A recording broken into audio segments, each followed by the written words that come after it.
انایا نے کانپتے ہاتھوں سے نکاح نامے پہ دستخط کیے تھے۔ اس کے بعد وہ اٹھی اور خاموشی سے جا کے اپنے کمرے میں بند ہو گئی۔ وہ جانتی تھی کہ آج کی رات اس کی زندگی کی بہت بھیانک رات ہونے والی ہے، مگر وہ ان سب کے لیے خود کو تیار کر چکی تھی۔ چند منٹ گزرے تھے جب وہ کمرے میں داخل ہوا۔ آسمان پہ بادل بہت زور سے گرجے تھے اور اب بارش شروع ہونے لگی تھی۔ اس نے زخمی نگاہوں سے ایک بار غازان کو دیکھا، جو اپنی شرٹ کے اوپری 2 بٹن کھولتا ہوا اس کے قریب آ چکا تھا۔ اب تو میں تمہاری شرط مان چکا ہوں، امید ہے اب تم اپنی مرضی سے میرا شکار بننے کے لیے تیار ہو۔ اس کے لہجے میں سفاکیت کی انتہا تھی، اس کی آنکھوں میں چمک تھی، خباثت تھی۔ کیا تھا؟ مگر آج سے پہلے انایا نے غازان کا کبھی اتنا ڈارک چہرہ نہیں دیکھا تھا۔ بنا کچھ کہے اس نے اپنے گلے سے دوپٹہ نکالا اور وہیں بیڈ پہ پھینک دیا۔ میں اپنی شرط پہ قائم ہوں، وہ اسے اجازت دے چکی تھی۔ وہ ہمیشہ کی طرح آج بھی یونیورسٹی پہنچتے پہنچتے لیٹ ہو گئی تھی۔ اس کی اتنی گندی عادت تھی، اسے صبح جلدی اٹھنا ناممکن لگتا تھا۔ جب وہ کلاس میں داخل ہوئی تو پہلے سے ہی پروفیسر کلاس میں تھے۔ میں آئی کم ان سر؟ جھجکتے ہوئے پوچھا۔ پروفیسر نے آنے کی اجازت دی تو وہ اندر داخل ہوئی۔ ساری کلاس فل ہو چکی تھی۔ اس نے دیکھا بس رضا کے ساتھ والی سیٹ خالی تھی۔ شکر ادا کیا اور دھپ کرتی رضا کے ساتھ ہی بیٹھ گئی۔ اسے دیکھتے رضا مسکرایا۔ کب اپنی حرکتوں سے باز آؤ گی؟ جلدی آ جایا کرو۔ رضا بہت اچھا تھا۔ وہ ساری کلاس کے لڑکوں سے زیادہ شریف، سلجھا ہوا، نیک اور سمجھدار تھا۔ کسی سے کبھی بھی بدتمیزی اور جھگڑا نہیں کرتا تھا، اسی لیے انایا کی بس اسی کے ساتھ بنتی تھی۔ کیا کروں یار، میں خود اپنی اس عادت سے بہت تنگ ہوں، وہ بھی دھیمے لہجے میں بولی۔ پروفیسر ان دونوں کو ہی دیکھ رہے تھے۔ مس انایا، اگر آپ آ ہی گئی ہیں تو پلیز ذرا لیکچر کی طرف متوجہ ہو جائیں۔ ساری کلاس میں دبی دبی سی ہنسی گونجی تھی۔ وہ خجل سی ہوتی اب پڑھائی کی طرف متوجہ ہو گئی تھی۔ لیکچر لینے کے بعد پروفیسر کلاس سے باہر نکل گئے تو وہ سکون سے کچھ ایزی ہوتی ٹیک لگائے بیٹھی۔ رضا، تم نے میتھ کے نوٹس بنایا تو پلیز مجھے دے دو، مجھے کچھ سمجھ نہیں آتی۔ جلدی سے اس نے اپنا ہاتھ پھیلایا تو رضا نے اس کے ہاتھ پر اپنے بیگ سے نکالتے ہوئے نوٹس رکھے۔ کبھی خود بھی پڑھ لیا کرو، تم گھر میں کرتی کیا ہو سارا دن؟ رضا نے آج زچ ہوتے ہوئے پوچھ ہی لیا تو انایا نے اپنے پورے دانت نکالے۔ تمہیں بتاؤں گی کبھی فرصت میں۔ وہ بات بدل گئی تھی۔ آنکھوں کے سامنے بہت سارے مناظر ابھرے، پھر آنکھوں میں نمی اکٹھی ہوئی۔ 4 لیکچر مزید گزر گئے تھے۔ اب وہ لوگ فری تھے۔ چلو نا رضا، کینٹین میں کچھ کھانے چلتے ہیں۔ وہ جو بیٹھا سنجیدگی سے اپنی پڑھائی کر رہا تھا، انایا کا بار بار بازو ہلانے پہ ڈسٹرب ہو رہا تھا۔ پلیز انایا، یہ میری اسائنمنٹ لاسٹ پہ ہے، مجھے تنگ مت کرو۔ انایا کا پورا منہ کھل گیا۔ اب اس طرح مت کرو رضا پلیز، چلو نا چلتے ہیں، بعد میں آ کے اپنی اسائنمنٹ پوری کر لینا۔ اس نے بہت پیار سے کہا۔ پلیز رضا اٹھو نا۔ اب وہ اس کا گال تھپ تھپا رہی تھی۔ نہ چاہتے ہوئے بھی رضا کو اٹھنا پڑا۔ وہ دونوں کینٹین میں بیٹھے کھانا کھا رہے تھے۔ انایا اس کے ساتھ باتوں میں مصروف تھی۔ ایک بات تو بتاؤ، تم نے کبھی بھی اپنے والدین کے بارے میں کچھ نہیں بتایا۔ تمہارے پیرنٹس کہاں ہیں، کیسے ہیں، تم لوگ کہاں رہتے ہو، کس طرح کے حالات ہیں؟ وہ جیسے ایکسائٹڈ سی ہوتی ساری بات جاننے کی کوشش میں تھی۔ رضا نے اسے بہت گہری نظروں سے دیکھا۔ کیوں؟ تمہیں کیوں جاننا ہے؟ اس کی بات پہ انایا ہنس پڑی تھی۔ بس ویسے ہی پوچھ رہی ہوں، کم آن، ہم دوست ہیں، اتنا تو بتا ہی سکتے ہو۔ اس نے کندھے اچکاتے ہوئے سمپل سی وضاحت دی۔ میرے والدین کا تعلق ایک مڈل کلاس گھرانے سے ہے۔ میں یہاں پہ اسکالرشپ کے ذریعے اپنی پڑھائی مکمل کر رہا ہوں۔ والدین دوسرے شہر میں رہتے ہیں اور میں یہاں اپنے ایک جاننے والے کے ساتھ رینٹ کے فلیٹ میں رہتا ہوں۔ ساتھ میں کچھ پارٹ ٹائم جاب بھی کر لیتا ہوں تاکہ اپنا خرچہ خود اٹھا سکوں۔ اس کی بات سنتے انایا حیران ہوئی تھی۔ واو، تم کتنے ہارڈ ورکنگ ہو Raza, I am very impressed. اس کی بات سنتے رضا مسکرا دیا۔ اور تم اپنے بارے میں کچھ بتاؤ۔ اتنا تو میں جانتا ہوں کہ تم ایک اچھے گھرانے سے تعلق رکھتی ہو، تمہارے پہننے اوڑھنے کا ڈھنگ ہی بتا دیتا ہے۔ اس کی بات سنتی انایا مسکرا دی تھی۔ ہاں ویسے دیکھو تو صحیح، ہم اتنے مہینوں سے ساتھ پڑھ رہے ہیں مگر کبھی اس ٹاپک پہ بات ہی نہیں ہوئی۔ یہ تم مغل امپائر کے بارے میں جانتے ہو؟ اس نے کچھ رازدارانہ انداز میں جھکتے ہوئے رضا کے کان میں سرگوشی کی۔ رضا نے بھی اس بات میں سر ہلایا۔ اصل میں نا، مغل امپائر میرے باپ کا کھڑا کیا گیا سارا بزنس ہے اور میں مغل خاندان کی اکلوتی چشم و چراغ ہوں۔ وہ اپنی ہی بات پہ ہنسی تھی، جیسے اپنا ہی مذاق اڑا رہی ہو۔ رضا کی آنکھیں حیرت سے پوری پھیلی تھیں۔ کیا تم اتنی امیر اور اتنے بڑے خاندان سے تعلق رکھتی ہو؟ اسے جیسے 440 وولٹ کا کرنٹ لگا. اسے واقعی اندازہ نہیں تھا. انایا نے اس بات میں سر ہلایا. تمہیں پتہ ہے میں کالج میں جس سے بھی دوستی کرنے کی کوشش کرتی وہ لوگ مجھ سے دور بھاگ جاتے تھے، کیونکہ انہیں لگتا تھا میرا سٹینڈرڈ بہت ہائی ہے، میرے اندر بہت ایٹیٹیوڈ ہے. اس لیے پھر جب میں یونیورسٹی آئی تو میں لوگوں سے چھپانے لگی کہ میں مغل خاندان کی بیٹی ہوں، کیونکہ کالج میں میرے ساتھ ایسے ہی ہوتا تھا. لیکن پھر بھی یہ لوگ جان گئے. کوئی کلاس میں میرے ساتھ بیٹھتا ہی نہیں تھا، نہ کوئی دوست مجھے سمجھتا تھا، نہ کوئی میرا دوست بننا چاہتا تھا. لیکن تم ایک واحد ہو جو میرے ساتھ بیٹھے میرے دوست بنے. تھینک یو سو مچ رضا، تم بہت اچھے ہو. وہ بے ساختہ رضا کے ہاتھ پر ہاتھ رکھتی ہوئی اپنے دل کے جذبات کا اظہار کر گئی. رضا مسکرایا تھا. اچھا تمہارے گھر میں کون کون ہوتا ہے؟ رضا نے اگلا سوال پوچھا. ڈیڈ تو اکثر بزنس میٹنگ کے سلسلے میں گھر سے باہر ہی رہتے ہیں. ان کا ہونا نہ ہونا برابر ہے. اس کے علاوہ ڈھیروں ملازمین ہوتے ہیں. میری پھپھو اور ان کے بچے وہ بھی یہیں پہ رہتے ہیں. اور تمہاری ماما؟ رضا کے سوال پہ ایک دم سے انایا کے لب جیسے کسی نے سی دیے. کیا ہوا؟ میں نے کچھ انوکھا سوال پوچھ لیا. کتنی ہی دیر خاموشی محسوس کرتے رضا بولا تو انایا نے نفی میں سر ہلایا. نہیں، وہ ایکچولی ان کی ڈیتھ ہو چکی ہے. اس کی آنکھوں میں نمی اکٹھی ہوئی تو رضا کو برا لگا. آئی ایم سوری، مجھے پتہ نہیں تھا. اللہ پاک ان کی مغفرت کریں. آئی ایم سوری انایا. وہ بے ساختہ انایا کا ہاتھ اپنے ہاتھوں میں لے گیا. اس کا لمس، اس کی محبت، اس کا عزت سے دیکھنا انایا کو بہت اچھا لگا. لیکن وہ جانتی تھی کہ اس کا باپ کبھی بھی اس کی شادی ایک ایسے مڈل کلاس انسان سے نہیں کرے گا. اس کے گلے میں آنسوؤں کا گولا اٹکا تھا. کیا ہوا؟ تمہاری طبیعت تو ٹھیک ہے؟ اچانک ہی اس کے چہرے کا رنگ نچڑنے لگا تو رضا نے پریشان ہوتے ہوئے پوچھا. وہ بمشکل اپنا ہاتھ رضا کے ہاتھوں سے آزاد کروا پائی. مجھے لگتا ہے مجھے چلنا چاہیے. وہ اٹھی اور کینٹین سے باہر نکل گئی. اس کے دل پہ یکا یک بہت زیادہ بوجھ آن پڑا تھا. رضا پریشانی سے اسے جاتا ہوا دیکھ رہا تھا. یہ اتنی پریشان کیوں رہتی ہے؟ وہ خود ہی سے سوال پوچھ رہا تھا، مگر جواب کہیں نہیں تھا. ڈرائیور انکل اسے لینے کے لیے آ گئے تھے. وہ خاموشی سے گاڑی میں بیٹھ گئی اور اب موبائل چلا رہی تھی. آنکھوں کے سامنے بس بار بار رضا کا خوبصورت چہرہ آ رہا تھا. 20 سالہ انایا مغل خوبصورتی کی مثال تھی. اس کی نیلی آنکھیں، ان میں چمکتی معصومیت اور ذہانت. اس کے علاوہ اس کا خوبصورت سفید دودیا چہرہ کسی بھی شخص کو اس کے لیے پاگل کر سکتا تھا. مغل امپائر کے اکلوتے مالک ذاکر مغل کی اکلوتی بیٹی. اتنی آسائشوں میں پلی، ساری زندگی اس نے کبھی پیدل چل کے نہیں دیکھا تھا. اس کے باپ کے پاس ہر ایک سہولت تھی، مگر پھر بھی وہ سالوں سے احساس کمتری میں جیتی آ رہی تھی. ماں سر پہ نہیں تھی، کوئی اسے سمجھنے والا نہیں تھا. پھپھو بس ہر وقت اس پہ حکم چلاتی رہتی تھیں. اسے ڈی گریڈ کرنے کا کوئی بھی موقع پھپھو اور ان کے بچے ہاتھ سے نہیں جانے دیتے تھے. کیونکہ پھپھو کے شوہر کا انتقال ہو گیا تھا، اس لیے ذاکر صاحب انہیں اپنے ساتھ ہی مغل ہاؤس میں لے آئے تھے. پھپھو اور ان کے تینوں بچے وہیں رہتے تھے، اس لیے زیادہ تر انایا اپنے کمرے میں ہی غائب رہتی تھی. ان کے ساتھ اٹھنا بیٹھنا افورڈ نہیں کر سکتی تھی، کیونکہ اس کی سیلف رسپیکٹ کی دھجیاں بکھیر دی جاتی تھیں. اس کا باپ اس سے زیادہ اپنے بزنس کو اہمیت دیتا تھا، کیونکہ کہیں نہ کہیں اس کے باپ کی خواہش تھی کہ ان کا بیٹا ہوتا. لیکن انایا کی پیدائش کے کچھ عرصے بعد ہی اس کی ماں کا انتقال ہو گیا تھا.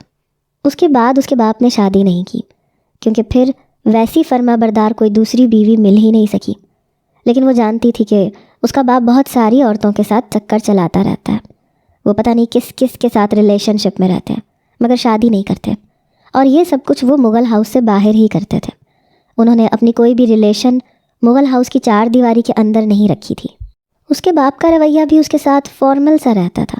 وہ اس کی ہر خواہش پوری کر دیتا تھا، مگر محبت پیار دینا شاید وہ شخص بھول ہی گیا تھا. وہ جو اپنی سوچوں میں الجھی ہوئی تھی، اچانک ہی گاڑی کو جھٹکا لگنے سے وہ ہوش میں آئی.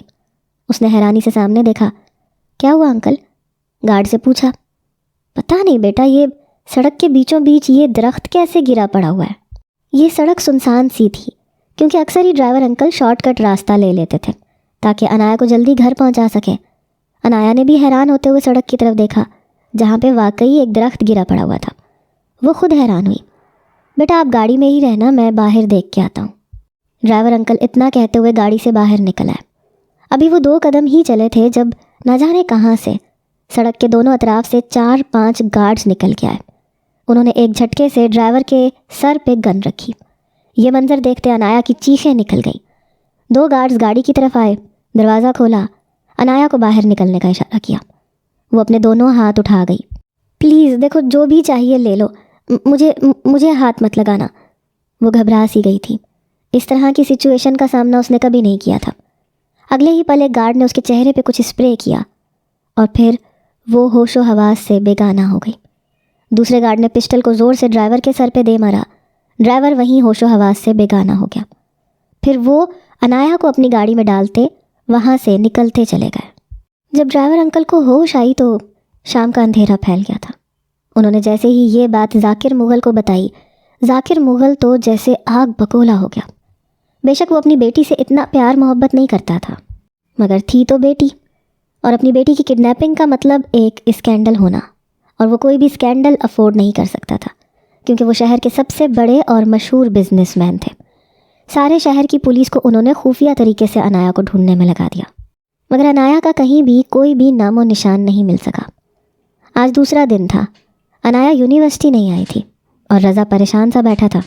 جب تک انایا یونیورسٹی آ کر اس سے باتیں نہ کر لے، اسے تنگ نہ کر لے، رضا کو سکون نہیں ملتا تھا۔ شاید پچھلے 48 گھنٹوں سے اس نے کوئی انایا کو 200 بار فون کر لیے تھے، مگر انایا کا موبائل مسلسل بند جا رہا تھا۔ کہاں چلی گئی ہو انایا؟ پہلے تو بتا دیتی تھی کہ وہ کیوں نہیں آئی، لیکن آج اس نے رضا کو کچھ نہیں بتایا تھا اور نہ ہی کوئی اطلاع دی تھی۔ وہ کلاس میں داخل ہوا تو اس نے دیکھا ساری کلاس عجیب چہمگوئیاں کر رہی تھی۔ وہ اپنی سیٹ پہ جا کے بیٹھ گیا۔ آج تیسرا روز تھا، آج پھر انایا نہیں آئی تھی۔ اتنے میں ایک لڑکی رضا کے ساتھ آ کر بیٹھی۔ رضا نے غصے سے دانت پہ دانت جمائے اس لڑکی کو دیکھا۔ ایکسکیوز می، یہ انایا کی سیٹ ہے، اٹھو یہاں سے، اس نے یہاں پہ آ کے بیٹھنا ہے۔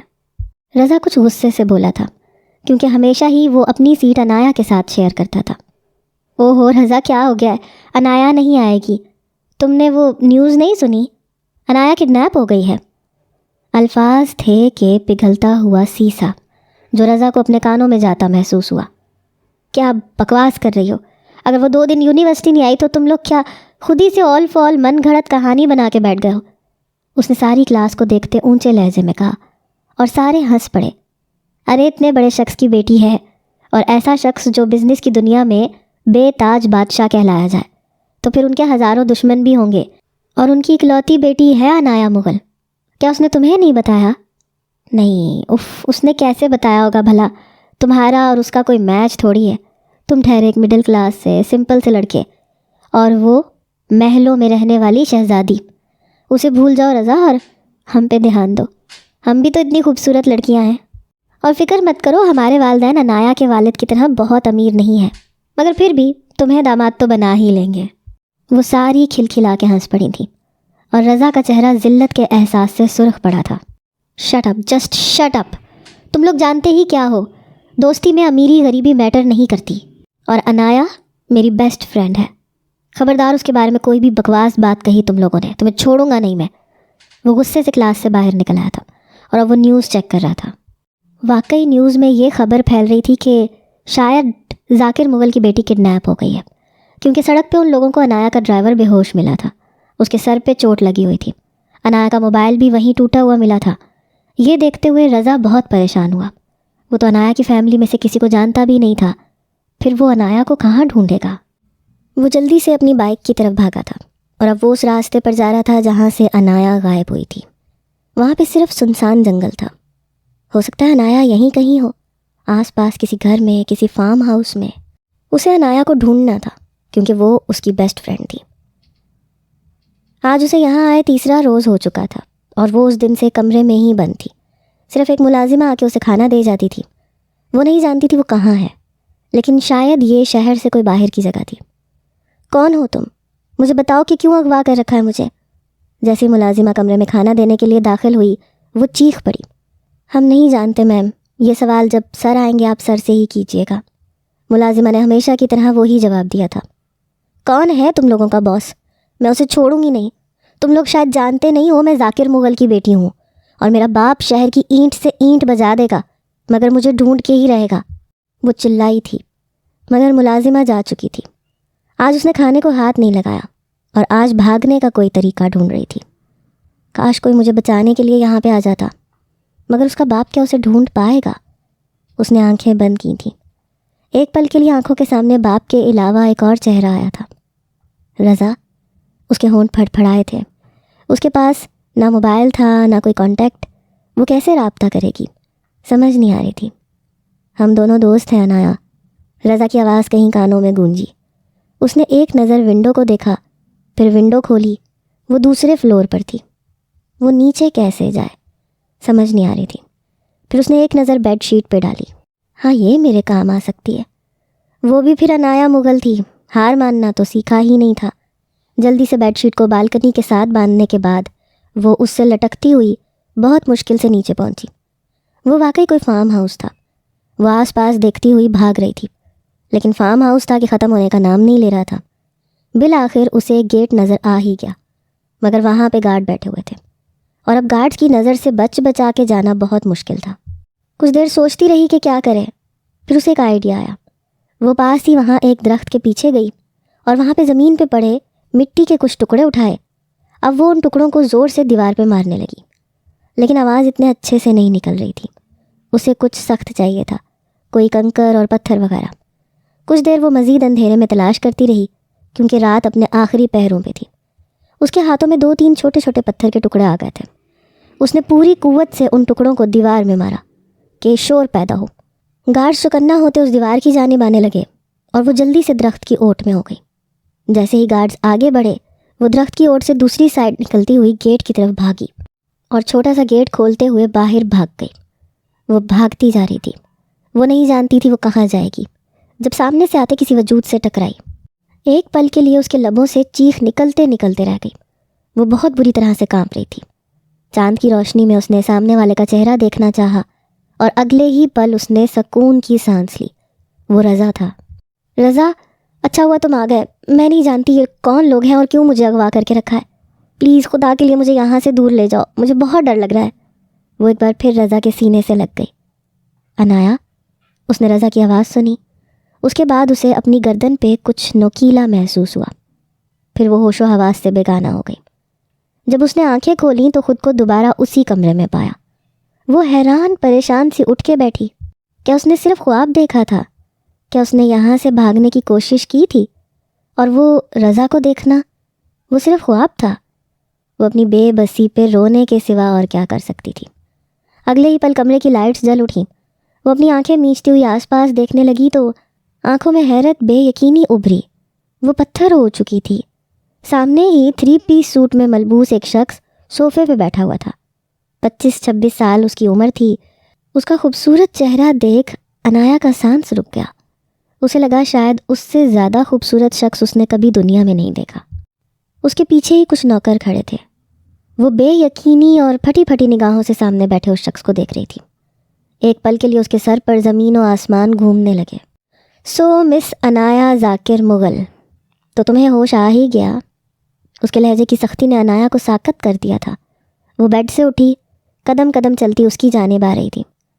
اس کے ہونٹ پھڑ پھڑائے۔ رضا، یہ تم ہو اور تم اس حلیے میں؟ وہ حیران پریشان تھی۔ ہاں، وہ اسے پہچان سکتی تھی، وہ رضا ہی تھا۔ وہ رضا جس کے ساتھ وہ پچھلے کچھ مہینوں سے یونیورسٹی میں پڑھ رہی تھی۔ وہ صوفے سے اٹھا اور اب قدم قدم چلتا وہ انایا کی طرف آ رہا تھا۔ میرا نام رضا نہیں ہے، میں ہوں غازان پاشا، اس سارے شہر کے انڈر ورلڈ کا بادشاہ۔ اس کی بات سنتے انایا کو اپنے سر پہ دھڑا دھڑ آسمان پھٹتا محسوس ہوا۔ اس نے بہت بار غازان پاشا کا ذکر اپنے باپ کے منہ سے سنا تھا۔ اس کے باپ کا کہنا تھا کہ غازان پاشا اس کا سب سے بڑا دشمن ہے۔ اتنا بڑا دھوکہ؟ تم نے مجھے دھوکہ دیا؟ تم نے مجھے اغوا کروایا؟ وہ حیران پریشان سی غازان سے پوچھ رہی تھی۔ غازان کے ہونٹوں کے مسکراہٹ گہری ہوئی۔ اگر آج کے بعد یہ یہاں سے بھاگی تو تم لوگوں کی ہڈیاں توڑ دوں گا۔ وہ پلٹا تھا اور پیچھے ملازموں کو دیکھتے دھاڑا تھا۔ سب نے اس بات میں سر ہلایا۔ غازان نے اشارہ کیا، سارے کمرے سے باہر نکل گئے۔ اب صرف وہ اور انایا کمرے میں رہ گئے تھے۔ تم تو میرے دوست تھے رضا، تم نے اتنا بڑا دھوکہ دیا مجھے۔ اس کا مطلب وہ غریب ہونا، وہ معصومیت اور شرافت کا ڈھونگ رچانا، وہ سب کچھ تمہاری پلاننگ تھی؟ وہ پھٹ پڑی تھی۔ یقین نہیں ہو رہا تھا کہ اسے دھوکہ دینے والا کوئی اور نہیں رضا تھا۔ اس کی آنکھوں میں ٹوٹے ہوئے ارمانوں کی کرچیاں سی کھل گئیں۔ وہ اس کی جانب قدم لینے لگا۔ اف، یہ شریف بننے کی ایکٹنگ کرنا نا بہت مشکل ہوتا ہے۔ صرف تمہیں شیشے میں اتارنے کے لیے، تمہاری نظروں میں اچھا بننے کے لیے، اپنا امیج بنانے کے لیے میں رضا بن کے یونیورسٹی گیا، تمہارے قریب رہا، تمہارے بارے میں سب کچھ جانا، تمہاری روٹین، تمہاری پسند ناپسند، تمہارے باپ کی کمزوری۔ تم پہ حملہ کرنا بہت آسان تھا انایا، تم سیدھی سادھی صاف ٹارگٹ تھی۔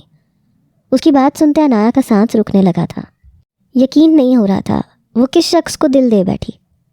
تم دوست نہیں ہو، تم دوست کے نام پہ دھبا ہو، دھبا رضا، وہ چلائی تھی۔ وہ مزید اس کی جانب بڑھا، اب تمہارے باپ سے بدلہ لینے کے لیے تم ہی واحد ہتھیار تھیں تو کیا کرتا؟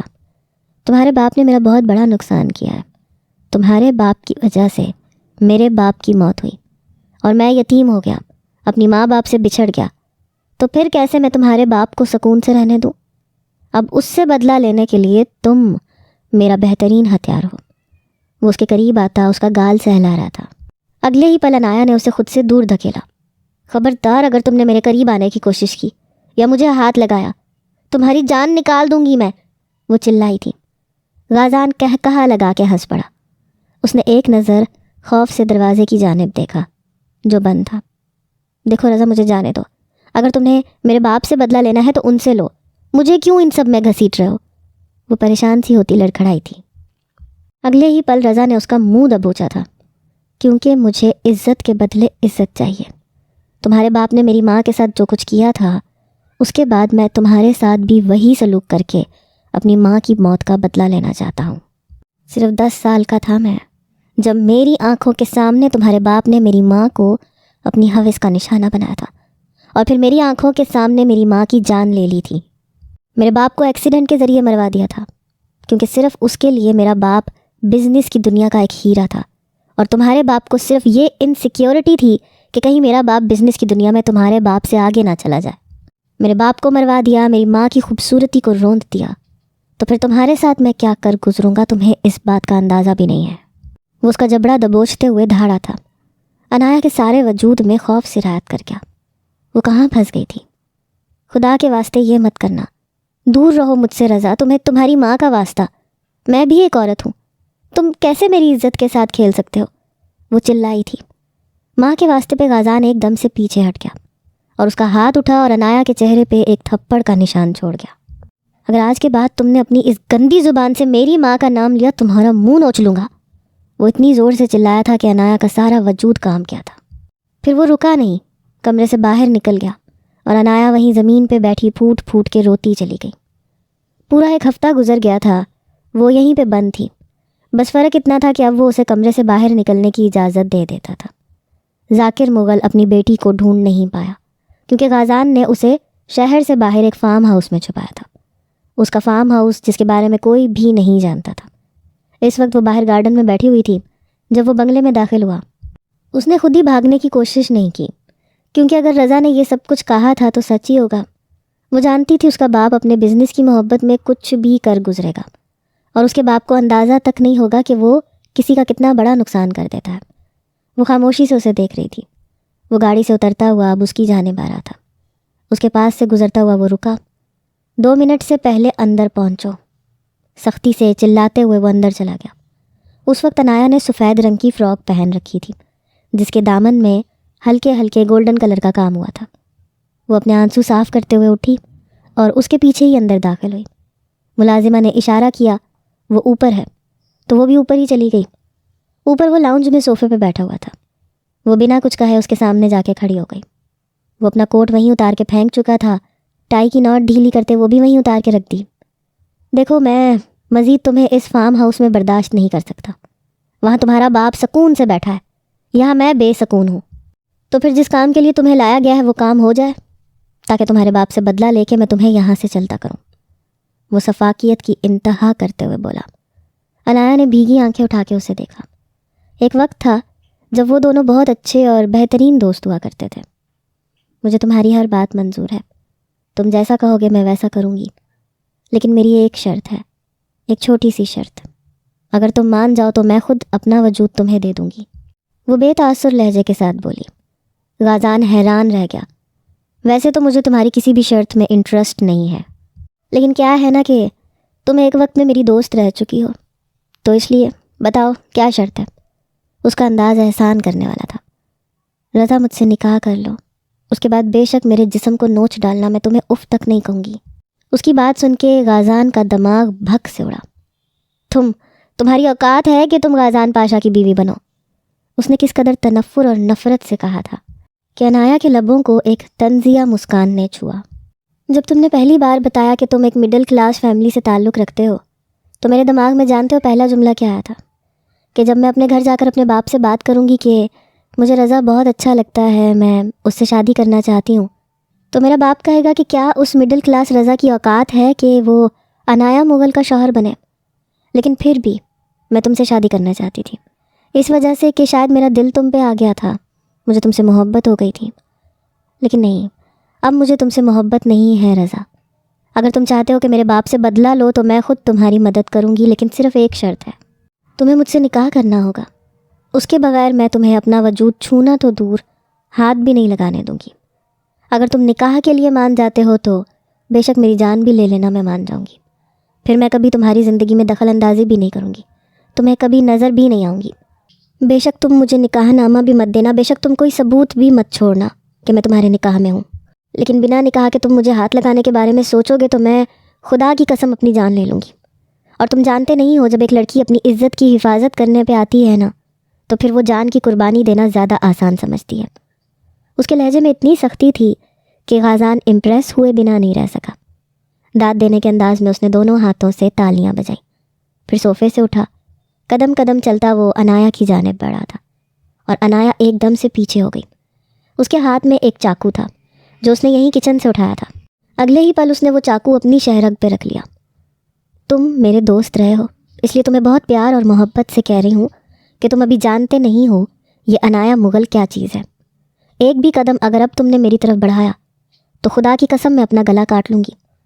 وہ بنا ڈرے بنا گھبرائے بولی تھی، کیونکہ جان گئی تھی کہ یہ شخص اتنے مہینوں سے اس کے ساتھ اپنے چہرے پہ مکھوٹا پہنے گھوم رہا تھا تو اسے اس پہ کوئی بھی رحم نہیں آئے گا۔ غازان ہنس دیا۔ تمہاری بہادری مجھے پسند آئی، چونکہ تم ایک وقت میں میری دوست رہ چکی ہو، اس لیے تم پہ احسان کر دیتا ہوں۔ اب تمہارے قریب نکاح کے بعد ہی آؤں گا، لیکن تمہاری واقعی اوقات غازان پاشا کی بیوی بننے والی تو ہرگز نہیں ہے۔ تنفر اور نفرت سے اس کے وجود کو ایک آخری نظر دیکھتے ہوئے وہ چلا گیا، اور وہ وہیں چاقو پھینکتی زمین پر گھٹنوں کے بل بیٹھی اور اب رو رہی تھی۔ اس کے سامنے جتنا بہادر بنی تھی اب اتنی ہی کمزوری محسوس کر رہی تھی۔ کاش تم کبھی نہ بدلے ہوتے رضا، وہ بڑبڑا کے رہ گئی۔ 2 گھنٹے بعد ہی دوبارہ وہ اس کے سامنے بیٹھا تھا، مگر اس بار گواہ اور نکاح خواں بھی موجود تھا۔ وہ پتھر کی مورت بنی تھی، سر پہ دوپٹہ لے لیا تھا، چہرہ اپنا چھپا لیا تھا۔ مولوی صاحب اس سے نکاح کے لیے مرضی پوچھ رہے تھے۔ اس نے خالی ذہن کے ساتھ 3 بار قبول ہے بول کر اپنے تمام حقوق غازان پاشا کے نام کر دیے۔ پھر اس نے کانپتے ہاتھوں سے نکاح نامے پہ دستخط کیے۔ اس کے بعد وہ اٹھی اور خاموشی سے اپنے کمرے میں جا کے بند ہو گئی۔ وہ جانتی تھی آج کی رات اس کی زندگی کی بہت بھیانک رات ہونے والی ہے، مگر وہ ان سب کے لیے خود کو تیار کر چکی تھی۔ چند منٹ گزرے تھے، وہ کمرے میں داخل ہوا۔ آسمان پہ بادل بہت زوروں سے گرجے تھے اور اب بارش ہونی شروع ہو گئی تھی۔ اس نے زخمی نگاہوں سے ایک بار غازان کو دیکھا جو اپنی شرٹ کے اوپری 2 بٹن کھولتا ہوا اس کے قریب آ چکا تھا۔ اب تو تمہاری شرط مان چکا ہوں، امید ہے اب تم اپنی مرضی سے میرا شکار بننے کے لیے تیار ہو۔ اس کے لہجے میں سفاکیت کی انتہا تھی، اس کی آنکھوں میں چمک تھی، خباثت تھی۔ کیا تھا؟ مگر آج سے پہلے عنایا نے رضا کا کبھی بھی اتنا ڈارک چہرہ نہیں دیکھا تھا۔ بنا کچھ کہے اس نے اپنے گلے سے دوپٹہ نکالا اور وہیں بیڈ پہ پھینک دیا۔ میں اپنی شرط پہ قائم ہوں، وہ اسے اجازت دے چکی تھی کہ آؤ اور نوچ لو مجھے۔ غازان کے لبوں کو ایک طنزیہ مسکراہٹ نے چھوا۔ وہ قدم قدم چلتا اس کے پاس پہنچا، جھٹکے سے اس کی کمر میں ایک ہاتھ ڈالے اسے اپنے اتنے قریب کر گیا کہ عنایا کو اس کی سانسیں اپنے چہرے پہ جھلستی ہوئی محسوس ہونے لگی۔ اس کی آنکھیں بند ہو رہی تھیں، اس کا سر جو کچھ دیر پہلے درد سے پھٹ رہا تھا اب اس میں ایک دم سے سکون آ گیا۔ اسے غازان کی سانسیں اپنے اور مزید قریب محسوس ہونے لگیں۔ اس کی آنکھیں بند ہو رہی تھیں، اس کے ہونٹوں پہ جھکا تھا، اس کے ہر ایک لمس میں شدت تھی۔ عنایا کا ذہن تاریکی میں جانے سے پہلے ایک بار پورا کھل گیا۔ اب وہ اس کے گلے پہ جھکا ہوا وہاں اپنی شدتیں چھوڑ رہا تھا۔ عنایا کے لبوں سے ایک سسکی نکل گئی، اس کی آنکھیں بند ہو رہی تھیں۔ رضا، میں تمہیں کچھ بتانا چاہتی ہوں۔ جیسے مرنے والا کسی کو اپنی آخری بات بتاتا ہے، اس نے ویسے ہی بولا تھا۔ غازان ایک دم سے چونکا۔ اس نے دیکھا کہ عنایا کا سارا جسم ڈھیلا پڑ گیا ہے۔ عنایا، تم نے اپنے ساتھ کچھ کھایا ہے کیا تم نے؟ وہ اس کا گال تھپ تھپاتا ہوا پوچھ رہا تھا۔ عنایا کے لبوں کو ایک مسکراہٹ نے چھوا۔ فکر مت کرو، زہر نہیں کھایا۔ تم نے میری شرط مانی تھی، اس لیے اب میں تمہاری ہر بات مانوں گی۔ بس میرے سر میں بہت تیز درد اٹھ رہی تھی، میں نے صرف سر درد کی گولیاں کھائی ہیں۔ غازان کے چہرے پہ غصے کے نہیں، اس وقت فکر مندی کے تاثرات تھے۔ کون سی گولیاں کھائی ہیں؟ کتنی گولیاں کھائی ہیں؟ وہ پریشان سا پوچھ رہا تھا۔ عنایا کا دماغ اب غنودگی میں جا رہا تھا، مگر وہ بے ہوش نہیں ہونا چاہتی تھی۔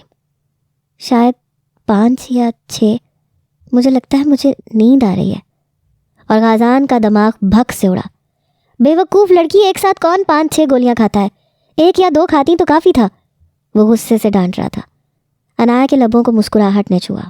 میں سالوں سے پرسکون نہیں سوئی رضا، میں سکون سے سونا چاہتی ہوں، لیکن مجھے لگتا ہے اب اگر میری آنکھیں بند ہو گئیں تو میں کبھی بھی آنکھیں نہیں کھول پاؤں گی، اس لیے میں تمہیں کچھ بتانا چاہتی ہوں۔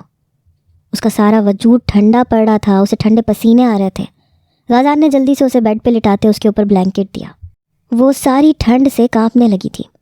اس نے غازان کی شرٹ کو مٹھیوں میں دبوچا اور وہ اس کے پاس ہی بیڈ پہ بیٹھ گیا۔ تم مجھ سے پوچھا کرتے تھے نا کہ میں آخر ہر روز صبح لیٹ کیوں اٹھتی ہوں، گھر میں کیا کرتی ہوں، پڑھتی کیوں نہیں ہوں، تو میں تمہیں بتانا چاہتی ہوں کہ میں بہت اکیلی ہوں رضا۔ میرے باپ نے کبھی مجھ سے پیار نہیں کیا، تم اس باپ کا بدلہ مجھ سے لے رہے ہو۔ وہ باپ جس نے کبھی مجھے پیار سے گلے نہیں لگایا، مجھے کبھی بیٹی نہیں کہا، کیونکہ اسے تو بیٹا چاہیے تھا۔ یقیناً وہ اپنے ہوش میں نہیں تھی، وہ آہستہ آواز میں بڑبڑا رہی تھی۔ غازان خاموشی سے اسے بلینکٹ میں کور کرتا ہوا اس کی ساری باتیں سن رہا تھا۔ میں نے سالوں پہلے اپنی ماں کو کھو دیا۔ مجھے آج بھی وہ دن یاد ہے جب میرے باپ نے میری ماں پہ ہاتھ اٹھایا تھا، میری ماں کو تھپڑ مارا تھا، اور پھر میری ماں سیڑھیوں سے لڑکھڑاتی ہوئی گری۔ وہ زمین پہ گری ہوئی تڑپ رہی تھی، لیکن میرے باپ میں اتنی بھی انسانیت نہیں تھی کہ میری ماں کو ہاسپٹل لے جاتا۔ وہ سفاک تھا، وہ سفاک درندہ بنا میری ماں کو تڑپ کے مرتے ہوئے دیکھتا رہا۔ میں محض 4 سال کی بچی تھی جب میں نے اپنی ماں کو اپنی آنکھوں کے سامنے مرتے دیکھا۔ مجھے تب سے ہر مرد سے نفرت ہو گئی، لیکن تم نے مجھے اس بات کا احساس دلایا کہ ہر مرد برا نہیں ہوتا۔ تم میری زندگی میں آئے، مجھے تم سے محبت ہونے لگی، لیکن آج تم نے ثابت کر دیا کہ ہر مرد ایک جیسا ہوتا ہے۔ تم مجھے نوچ لو، اپنے ماں باپ کی موت کا بدلہ لے لو، میرے باپ کو تباہ کرنے کے لیے مجھے استعمال کر لو، لیکن تمہیں ایک بات بتاؤں، میرے باپ کو فرق نہیں پڑے گا۔ انفیکٹ وہ مجھے جان سے مار دے گا۔ اسے فرق نہیں پڑتا میں جیوں مروں۔ اس نے کبھی جاننے کی کوشش نہیں کی کہ میری ماں کے مرنے کے بعد میں کیسے رہی۔ اولاد کو پیار دینا بہت بڑی چیز ہوتی ہے، صرف اس کی خواہشیں پوری کرتے رہنا یہ والدین کا فرض نہیں ہوتا۔ میں بہت ٹوٹی بکھری ہوں اندر سے۔ تم میرا دل چیر کے دیکھو گے، تمہیں میرا دل ٹوٹا ہوا ملے گا۔ وہ رو رہی تھی، اس کی آنکھوں سے آنسو بہتے جا رہے تھے، آنکھیں بند ہو رہی تھیں، اپنے ہوش میں نہیں تھی، اور غازان کا سانس رک گیا تھا۔ وہ خاموشی سے اسے بولتے سن رہا تھا۔ اس نے غازان کے دونوں ہاتھ مضبوطی سے پکڑے تھے، کبھی اس کی شرٹ کو پکڑ رہی تھی، کبھی اس کے سہارے آنکھیں کھولنے کی کوشش کر رہی تھی۔ مجھے راتوں کو خوفناک خواب آنے لگے تھے، بار بار اپنی آنکھوں کے سامنے اپنی ماں کو مرتے دیکھتی تھی، تو مجھے آدھی راتوں کو خوف سے نیند نہیں آتی تھی۔ میں ساری رات بہت بے سکون رہتی تھی۔ بہت مشکل سے 4 بجے کے بعد جا کے میری 2-3 گھنٹے آنکھ لگتی تھی، اس لیے میں ہر روز یونیورسٹی سے لیٹ ہو جاتی تھی۔ میں نے زندگی کے 20 سال تکلیفوں میں گزارے ہیں رضا، لیکن جب تم میری زندگی میں آئے مجھے لگا شاید یہ شخص مجھے سمجھتا ہے، لیکن نہیں، تم نے مجھے غلط ثابت کر دیا۔ ہر مرد صرف عورت پر اپنی حاکمیت اتارنے کے لیے ہوتا ہے۔ عورت کے وجود پر اپنی مردانگی دکھانے کے بعد ہر شخص اپنی راہ چل پڑتا ہے، چاہے وہ کوئی بھی ہو۔ اب وہ ہنس رہی تھی جیسے خود کا مذاق اڑا رہی ہو۔ وہ شخص مجھ سے بالکل پیار نہیں کرتا۔ مجھے لگتا تھا شاید تم مجھ سے پیار کرتے ہو، لیکن نہیں، تم بھی نہیں کرتے۔ میں تم سے ایک درخواست کروں، پلیز پوری کرنا۔ وہ ایک بار پھر تھوڑا سا اوپر اٹھی ہوئی، اب رضا کے چہرے کے پاس ہو رہی تھی۔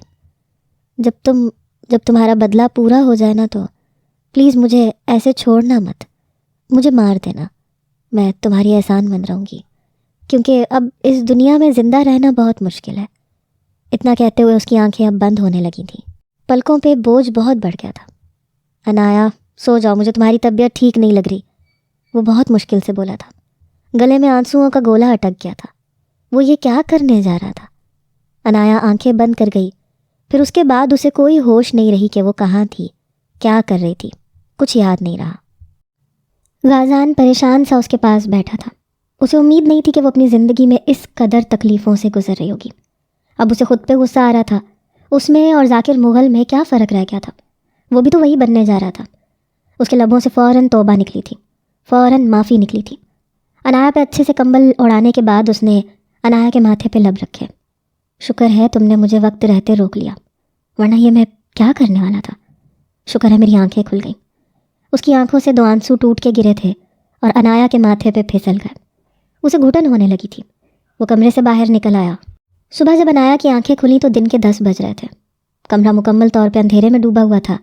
ایسے لگ رہا تھا جیسے اس نے زندگی میں بہت عرصے بعد اتنی اچھی اور پرسکون نیند لی تھی۔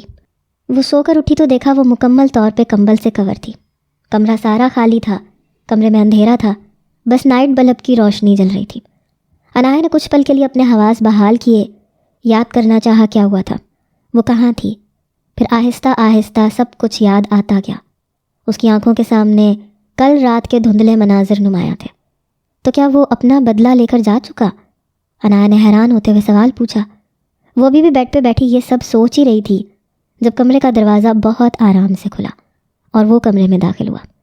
شاید اس نے یہ سوچا تھا کہ انایا سو رہی ہوگی، مگر وہ اٹھ گئی تھی۔ اسے جاگتے دیکھ کے غازان نے ناشتے کی ٹرالی اندر کی اور کمرے کا دروازہ بند کر دیا۔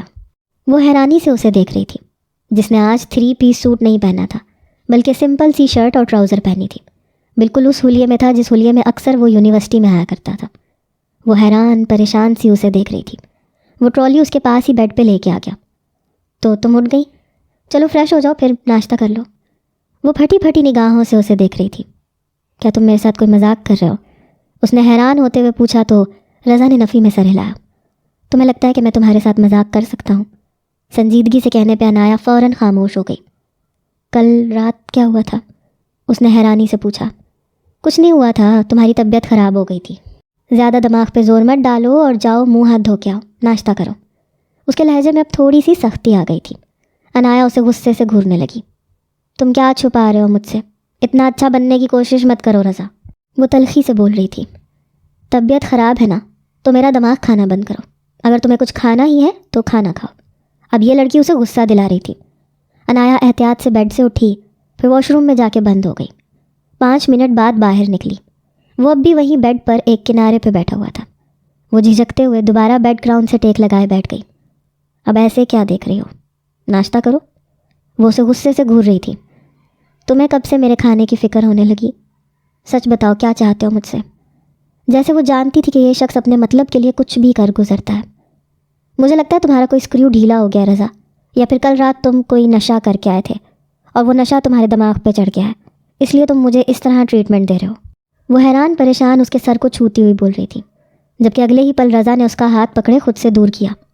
سکون سے بیٹھو، ناشتہ کرو، پھر بتاتا ہوں میرا کیا مقصد ہے۔ جیسے وہ اس کے دل کی بات کر گیا تھا تو انایا کے لبوں کو طنزیہ مسکراہٹ نے چھوا۔ میں پہلے ہی جانتی تھی تم اتنی مہربانی مجھ پہ ایسے ہی نہیں کر رہا، طنزیہ لہجے میں کہتی ہوئی ناشتہ کرنے لگی۔ وہ خاموش اس کے سامنے بیٹھا تھا۔ تمہیں جو سمجھنا ہے سمجھ لو، اب اس سے زیادہ اس لڑکی کے ساتھ اچھا بننے کا دکھاوا نہیں کر سکتا تھا۔ اگر اچھا بنتا تھا تو یہ مانتی نہیں تھی۔ ناشتہ کرنے کے بعد اس نے سارے برتن سمیٹے تو وہ دوبارہ اس کے سامنے بیٹھا ہوا تھا۔ میں نے ایک فیصلہ کیا ہے، اس نے اتنی سنجیدگی سے کہا کہ کچھ پلوں کے لیے انایا کا سانس رک گیا۔ نہ جانے اس نے کیا فیصلہ کیا ہوگا۔ وہ سانس روک کے اس کے بارے میں سوچ رہی تھی جب وہ بول اٹھا۔ میں نے ذاکر مغل پر ایک کیس کیا ہے کہ اس نے 3-4 لوگوں کو مارا ہے اور ان میں ایک تمہاری ماں بھی ہے۔ بس تمہیں کورٹ جانا ہے اور اپنی ماں کی موت کی گواہی دینی ہے اور یہ بتانا ہے کہ تم ان دی سپورٹ گواہ تھی۔ بے شک تو تم چھوٹی تھی، مگر تمہیں یہ بتانا ہے کہ اس طرح تمہاری ماں کی موت نے تمہیں کتنا ٹرامیٹائز کیا ہے۔ اس کے بعد میں تم سے وعدہ کرتا ہوں کہ میں تمہیں آزاد کر دوں گا، تم جہاں جانا چاہو وہاں جا سکتی ہو، اور دیکھو میں نے تمہیں کوئی نقصان تو نہیں پہنچایا۔ وہ اپنے دونوں ہاتھ اٹھاتے جیسے انایا کو یقین دلا رہا تھا۔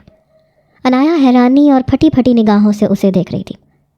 مگر تم نے اچانک سے اپنا پلان کیوں بدلا اور مجھ پہ اتنی مہربانی کیوں کر رہا ہو؟ انایا نے دو بدو سوال پوچھا۔ میرے خیال سے تمہیں جتنا کہا ہے اتنا کرنا چاہیے. ہم لوگ کل کورٹ جا رہے ہیں، سو بہتر ہوگا کہ وکیل کے سامنے کیا بتانا ہے اس بارے میں سوچو. وہ آخری بات غصے سے کہتے ہوئے کمرے سے باہر نکل گیا اور عنایا جہاں تھی وہیں کی وہیں پریشان اور ساکت بیٹھی رہ گئی. اب وہ کیا کرنے کے بارے میں سوچ رہا تھا؟ اس نے ایسا کیوں کیا؟ بہت سارے سوال تھے جو عنایا کے دماغ میں گھوم رہے تھے. اگلے دن وہ اس کے ساتھ خاموشی سے کورٹ جا رہی تھی. پتہ نہیں اس نے ایک ہی رات میں کیا سے کیا فیصلہ کر لیا، اس بارے میں عنایا کچھ نہیں جانتی تھی. وہ ڈرائیونگ کر رہا تھا، وہ خاموشی سے اس کے ساتھ بیٹھی تھی. وہ مختلف ہدایات دے رہا تھا کہ تمہیں وکیل کے سامنے یہ سوال اور یہ جواب دینے ہیں. وہ خاموشی سے اس کی بات سن رہی تھی. عدالت لگ چکی تھی. سامنے اس کے باپ کو کٹہرے میں کھڑا کیا جا رہا تھا اور اب وکیل اس بات کا الزام لگا رہا تھا کہ غازان نے عنایا کو کڈنیپ کیا تھا اور اب وہ عنایا کا مس یوز کر رہا ہے. اس کا باپ اس کے سامنے کھڑا تھا. سچ بتاؤ عنایا، اس کے باپ نے بہت مان سے کہا تھا، جیسے انہیں پتہ ہو کہ عنایا اپنے باپ کے خلاف کچھ نہیں بولے گی. اسے بلایا گیا. مس عنایا ذاکر پاشا مغل، آپ کو جو بھی کہنا ہے پلیز ذرا کٹہرے میں آ کے کہیں. جج کی بات پہ وہ اٹھی اور اب وہ ان کے سامنے کھڑی تھی. پہلا سوال ہوا، تو بتائیں آپ کو کیا سچ میں غازان پاشا نے کڈنیپ کیا تھا؟ اس نے ایک نظر غازان کو دیکھا جو سنجیدہ چہرے کے ساتھ بیٹھا تھا. عنایا کا سر نفی میں ہلا اور سارے کورٹ میں سناٹا چھا گیا. اس سے زیادہ سناٹا اس کے اندر اور باہر چھا گیا. تو کیا آپ کو غازان پاشا نے اغوا نہیں کیا؟ ایک اور سوال ہوا. نہیں. تو کیا آپ بتائیں گی آپ کو کس نے اغوا کیا؟ اس کا باپ ضبط سے کروے گھونٹ بھرتا رہ گیا. آخر وہ جھوٹ کیوں بول رہی تھی؟ میرا ایک کلاس فیلو تھا، اس کا نام رضا ہے. اس نے مجھے کڈنیپ کیا تھا اور مجھے وہاں سے بچانے والا غازان تھا. اس کی بات سنتے غازان کے ہونٹوں کو ایک مسکراہٹ نے چھوا. یہ سب کچھ وہ اپنی مرضی سے کہہ رہی تھی. اس سوال اور جواب کے لیے غازان نے اسے پریپیئر نہیں کیا تھا، کیونکہ وہ جانتا تھا جب اس سے یہ پوچھا جائے گا کہ اسے کس نے کڈنیپ کیا تو وہ غازان کا نام لے گی. اس طرح غازان کو جیل ہو جائے گی. مگر اس نے اس طرح سے غازان کو بچا لیا تھا.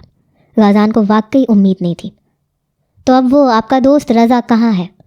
جج صاحب نے سوال کیا. معلوم نہیں، وہ شاید بھاگ گیا ہے. وہ میرا بہت اچھا دوست تھا اور میں اس پہ بہت یقین کرتی تھی. ہم دونوں ساتھ پڑھتے تھے. لیکن وہ خاموش ہو گئی. اچھا آپ بتائیں، اب آپ نے کون سا حادثہ دیکھا؟ یہ غازان کی طرف سے وکیل تھا جو اس سے پوچھ رہا تھا. میں 4 سال کی تھی. مجھے آج بھی وہ دن یاد ہے جج صاحب. وہ ٹراما، وہ بچپن کی خوفناک یادیں میرے ذہن سے نہیں نکلتی. جب میرا باپ گھر میں آیا تو میری ماں نے ان سے پوچھا کہ انہوں نے اپنے بزنس رائیول کا مرڈر کیوں کروایا. اس بات پہ وہ میری ماں پہ غصہ ہونے لگے. کہنے لگے کہ تم اپنے کام سے کام رکھو. میری ماں نے کہا کہ یہ غلط ہے. وہ پولیس کے پاس جائیں گی، انہیں بتائیں گی کہ وہ قتل میرے باپ نے کیے ہیں. میرے باپ نے غصے سے میری ماں پہ ہاتھ اٹھایا. وہ آدھی سیڑھیوں میں کھڑی تھیں. ان کا پاؤں پھسلا، وہ لڑکھڑا کے نیچے گری. ان کے سر سے خون نکل رہا تھا. وہ تڑپ رہی تھیں، وہ مر رہی تھیں. مگر میرے باپ کو ان پہ ترس نہیں آیا اور میرا باپ سفاکیت کی حد کیے میری ماں کو مرتے ہوئے دیکھتا رہا. اور پھر میری ماں مر گئی. وہ رات آج بھی میری یادوں میں ہے. میں 20 سال سے پرسکون ہو کر نہیں سوئی جج صاحب. یہ صرف نام کا باپ ہے. کبھی اس نے یہ جاننے کی کوشش نہیں کی کہ میں کیسی ہوں، میں کہاں رہتی ہوں، سارا دن کیا کرتی ہوں، مجھے کون سی تکلیف ہے، مجھے اپنے باپ کی کتنی ضرورت ہے. بس یہ شخص دولت کمانے میں اتنا اندھا ہو گیا کہ بس اسے اپنے بزنس کے علاوہ کچھ نظر نہیں آتا. اور اسی نے غازان پاشا کے باپ اور ماں کا قتل کیا ہے. بتاتے ہوئے وہ ایک دم سے پھوٹ پھوٹ کے رو پڑی. ساری عدالت میں موت جیسا سناٹا چھا گیا. اور پھر عدالت نے سزا سنائی. ذاکر پاشا کو پھانسی کی سزا سنائی گئی تھی. غازان نے قانون کا سہارا لیا تھا. اس بار اس نے سارا کچھ خدا پہ چھوڑ دیا تھا. وہ دونوں کورٹ سے باہر نکل آئے. تم کہاں جانا چاہتی ہو؟ بتاؤ، میں تمہیں وہیں چھوڑ دوں گا. غازان نے سوال پوچھا تو عنایا کے ہونٹوں پہ طنزیہ مسکراہٹ آئی. مجھے رضا سے ملنا ہے، مجھے اس کے پاس چھوڑ دو. غازان نے حیرانی سے اس لڑکی کو دیکھا. پھر بنا کچھ کہے وہ گاڑی میں بیٹھا. وہ بھی اس کے ساتھ فرنٹ سیٹ پہ بیٹھ گئی. گاڑی شہر کی سڑکوں پہ چلنے لگی. پھر گاڑی چلتے ہوئے بہت خوبصورت ایک بہت بڑے سے بنگلے کے باہر رکی. تو کیا وہ یہاں پہ رہتا ہے؟ غازان کو دیکھتے اس نے سوال پوچھا. ہاں، یہی اس کا گھر ہے. یہ سنتے عنایا کے ہونٹوں پہ ایک طنزیہ مسکراہٹ اچھلی. بہت بڑا جھوٹا تھا. مجھے کہتا تھا کہ میرے ماں باپ دوسرے شہر میں رہتے ہیں. میں مڈل کلاس سے بلانگ کرتا ہوں. ایک رینٹ کے فلیٹ میں رہتا ہوں. تمہیں تو اللہ پوچھے رضا. وہ بڑبڑاتی ہوئی گاڑی سے اتری اور اندر جا رہی تھی. اندر نوکروں کی ایک فوج تھی. اس کے پیچھے ہی غازان بھی اندر داخل ہوا. اس کا کمرہ کون سا ہے؟ وہ آس پاس چلتی پھرتی پوچھ رہی تھی۔ کیوں؟ تم کیوں پوچھ رہی ہو؟ غازان نے مسکراہٹ دباتے پوچھا تھا۔ اس کی بیوی ہوں میں، اس کے کمرے میں ہی جا کے رہوں گی۔ اس نے غصے سے گھورا تھا۔ غازان کے ہونٹوں کو مسکراہٹ نے چھوا۔ چلو آؤ تمہیں اس کا کمرہ دکھاتا ہوں۔ اتنا کہتے وہ اس کے ساتھ سیڑھیاں چڑھتا اوپر آیا۔ وہ کمرے میں داخل ہوئی۔ کمرہ کافی خوبصورت تھا۔ یہ فارم ہاؤس سے زیادہ خوبصورت محل تھا۔ ویسے تو تم وہاں سے بھاگنے کے چکر میں تھی، پھر جب میں نے تمہیں موقع دیا کہ بھاگ جاؤ تو کیوں نہیں بھاگی؟ اس کی بات سنتے عنایا کے ہونٹوں پہ ایک مسکراہٹ آئی تھی۔ کہاں جاؤں گی؟ باپ جیل میں ہے، پولیس نے اس کی ساری دولت کو اپنی حراست میں لے لیا۔ اب ظاہر سی بات ہے میں تمہاری بیوی ہوں، اس دنیا میں تم ہی میرا سہارا بچے ہو تو تمہارے پاس ہی آؤں گی نا۔ مگر یہ مت سمجھنا رضا کہ میں تم سے آج بھی محبت کرتی ہوں۔ عنایا جس شخص سے ایک بار نفرت کرے پھر دوبارہ محبت نہیں کرتی۔ وہ عجیب سختی سے بولی تھی کہ غازان کے ہونٹوں کو مسکراہٹ نے چھوا۔ اچھا ٹھیک ہے، رضا سے مت محبت کرنا مگر غازان سے تو کرتی ہوگی۔ اس کی اس بات پہ عنایا کا سانس رکا تھا۔ وہ کچھ نہیں بولی۔ وہ اس کے قریب آیا، اسے کھینچتے اپنے ساتھ لگایا۔ آئی am sorry for every thing. مجھے اندازہ ہو گیا تھا، مجھے احساس ہو گیا تھا کہ بہت غلط کر رہا ہوں۔ تم سے دوستی کرنے کے چکر میں کب تم میرے دل میں اتر گئیں مجھے خود اندازہ نہیں ہوا، لیکن بدلہ ہر چیز پہ حاوی ہو گیا تھا۔ کیا تم مجھے معاف کرنے کا ایک موقع دے سکتی ہو؟ وہ سوال پوچھ رہا تھا۔ عنایا نہ چاہتے ہوئے بھی پھوٹ پھوٹ کے رو پڑی۔ تم نے میرے ساتھ بہت ظلم کیا ہے رضا، مجھے تکلیف دی ہے۔ دوست جب تکلیف دیں تو زیادہ تکلیف ہوتی ہے۔ وہ رونے لگی۔ آئی پرومس میں آئندہ کوئی بھی تکلیف نہیں دوں گا، اور پھر دوستوں کو معاف بھی تو کر دیا جاتا ہے۔ وہ مسکرا کے بولا تھا۔ بہت برے ہو تم۔ وہ ایک مکہ اس کے کندھے پہ مارتی ایک بار پھر اس کے سینے سے لگی رونے لگی تو غازان مسکرا دیا تھا۔ I am sorry Inaya and I am feeling love for you. اس کے جذبات کے اظہار نے عنایا کو ساکت کر دیا تھا۔ وہ سانس رو کے اس کے سینے سے لگی جو اب اس کے ماتھے پہ لب رکھ چکا تھا۔ ایک پل سے پہلے عنایا کو اپنے وجود میں تتلیاں سی رقص کرتی محسوس ہوئی۔ وہ اسے دور ہونے کی کوشش کرنے لگی مگر غازان کی پکڑ سخت تھی۔ وہ نہ چاہتے ہوئے بھی مسکرا دی۔ اس شخص کو احساس ہو گیا تھا وہ سدھر گیا تھا، یہی بہت بڑی بات تھی، اور وہ اس کی بیوی بن گئی تھی، اس شخص کی بیوی جس سے اسے محبت ہوئی تھی۔